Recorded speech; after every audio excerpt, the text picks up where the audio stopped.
మొన్నట్లా ఒక పిల్లగాని ముచ్చట చూసినాం యాదుకున్నదా నొల్లా. దసరా సెలవులైనాక బడికి పోకుండా పట్టె మంచాన్ని పట్టుకొని గాయ చేసిండు. పోనే ఓననుకుంటా ఆగం చేసిండు. ఇక ఇంటోళ్ళు మంచానికి మంచాన్ని లేపుకొని బడికి తోలుకపోయినరు ఆ పిల్లగాన్ని.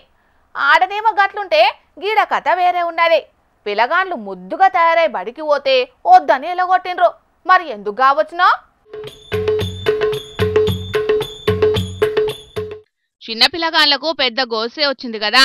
పొద్దుగాల నిమ్మలంగా తయారై బడికి పోయి క్లాస్ ఇందామనుకుంటే లోపలికి పోకముందే ఎల్లగొడుతున్నారు బడి ఓనర్లు.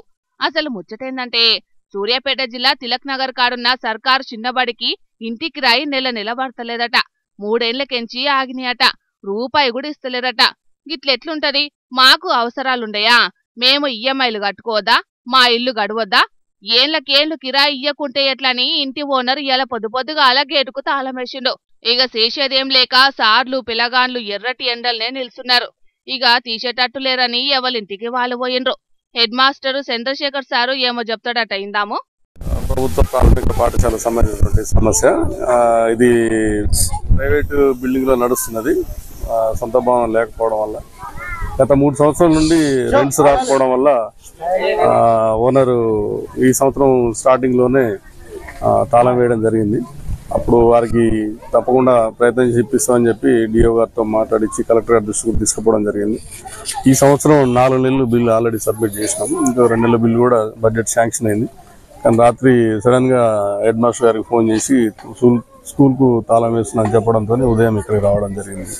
వారితో మాట్లాడుతున్నాం. మేము డిఓ గారు కూడా రిపోర్ట్ చేసినాం.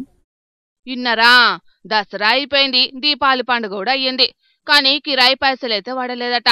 గీసార్లైనా ఏం చేస్తారు చెప్పుండ్రి. సర్కారు ఏడ చెప్పమంటే ఆడ చెప్పాలే, ఎంతమందికి చెప్పమంటే అంతమందికి చెప్పాలే. ఇందుగలడు అందు లేడని సందేహము వలదు, పరమాత్ముడు ఎందెందు వెతికినా అందందే గలడు అనే పద్యాన్ని ఇందుగలదు అందు లేదనే సందేహము వలదు, సర్కారు బల్లల సమస్యలు ఎందెందు వెతికినా అందందే గలవు అన్నట్టే తయారైంది. నిన్న మొన్నటిదాకా రాష్ట్రమంతా గురుకులాలకు సరిగ్గా సాలట్లు లేక పిలగాన్లు జీవించిన ముచ్చట్లు చూస్తూనే ఉంటిమే. అలా ఈ చిన్న బళ్లకు కూడా నిధుల వైరస్ సోకింది కదా అని అనుకోబట్టిండ్రు ఈ పిలగాన్ల అమ్మయ్యలు. ఈ ముచ్చటిట్లుంటే కరీంనగర్ జిల్లా జమ్మికుంటలున్న సర్కారు బల్లే ఫుడ్ పాయిజన్ అయ్యేటాలకు పిల్లలకు వాంతులైనాయి. కొందరు పిల్లలు బేజారు చేసేటాలకు 20 మందికి మీదనే విద్యార్థులను అక్కడి సర్కారు దవాఖానలు చేర్పించి చికిత్స చేపిస్తున్నారు. వారానికోపారన్నా రాష్ట్రంలో ఆడాడ ఇట్లా ఫుడ్ పాయిజనింగ్లు అయితేనే ఉన్నాయి. ఇట్లా జరిగినప్పుడు ఓ 2 రోజులు హడావిడి చేసుడు, అటెంక ఎప్పటి చిప్ప ఏనుగులా అన్నట్టే మళ్ళా గదే చేశాం.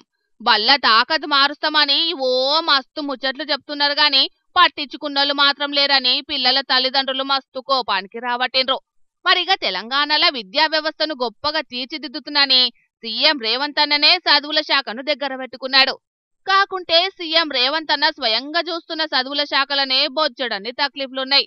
పాలన శాత కాకుంటే వేరేటోళ్లకు ఆ బాధ్యతలను ఇయ్యాలే గాని గిట్ల పిల్లలను ఉసురు ఉచ్చుకునుడు ఎంతవరకు కరెక్ట్ అని గరమైతున్నారు ప్రతిపక్ష పార్టీల నాయకులు.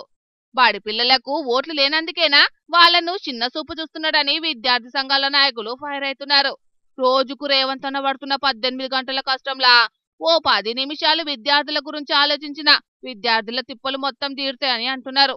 మరి దీని మీద సీఎం రేవంత్ అన్న ఏం చేస్తాడో చూడాలిగా.